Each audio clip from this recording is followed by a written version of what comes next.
C'est un dispositif d'aide à la mobilité, une armature appelée exosquelette qui permet ici à ce Marseillais de retrouver le mouvement de la marche.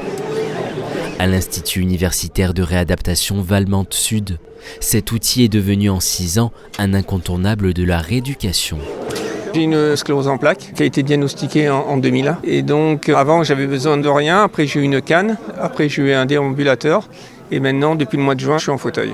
Psychologiquement de se voir marcher devant la glace, même s'il y a l'appareil qui est là pour nous supporter, certes, mais ça fait du bien, ouais. C'est important. Parce que j'ai peur qu'à force de ne pas se voir marcher, que le cerveau il oublie un peu ce mécanisme de marche. Ça fait 16 minutes et il a déjà fait 564 mètres. En temps normal, c'est pas du tout réalisable. C'est plutôt en 10 minutes, il va faire 50, une centaine de mètres avec son aide technique. Donc le Locomat, ça va lui permettre de marcher plus longtemps sur une plus courte période et ça va lui demander un peu moins d'effort parce qu'il est en suspension. Donc il y a le poids du corps qui est allégé, donc l'effort est plus simple. Tous les jours pendant 30 minutes, des victimes d'AVC, des personnes atteintes de sclérose en plaques ou encore des blessés médulaires, paraplégiques et tétraplégiques peuvent parcourir jusqu'à 2 km. Pas trop manger à midi. Lorsqu'on l'ajoute à la rééducation conventionnelle, en fait, on va avoir un effet amplifié des possibilités de récupération et d'amélioration de la qualité de marche chez les patients. On va pouvoir avoir bien sûr une amélioration du mouvement articulaire au niveau des membres inférieurs et des cycles de marche. Mais par exemple, on va pouvoir améliorer la vitesse de marche, on va améliorer l'endurance, les patients vont pouvoir marcher sur des distances plus longues. L'idée, c'est quand on est au plus tôt après la maladie ou l'accident, c'est la récupération, et pouvoir récupérer une marche autonome, de bonne qualité.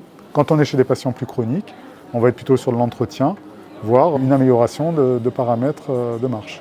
Allez, on contrôle le mouvement, on essaie de bloquer, de cibler et de presser. Très très bien, parfait. Des améliorations pour le corps, mais aussi des bienfaits sur le moral. Mon bras gauche a été paralysé suite à un AVC. C'est bien parce que c'est une forme ludique. Ça me redonne confiance en mes gestes. Et puis j'ai bon espoir de retrouver ma maîtrise complète de mon bras gauche, qui n'en sera pas gauche à l'avenir.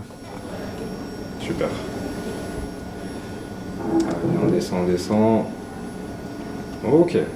Le fait pour une personne qui n'a pas de possibilité de se mettre debout ou qui a des difficultés à marcher, de pouvoir se retrouver debout et marchant, ça donne un bien-être psychologique qui est vraiment important.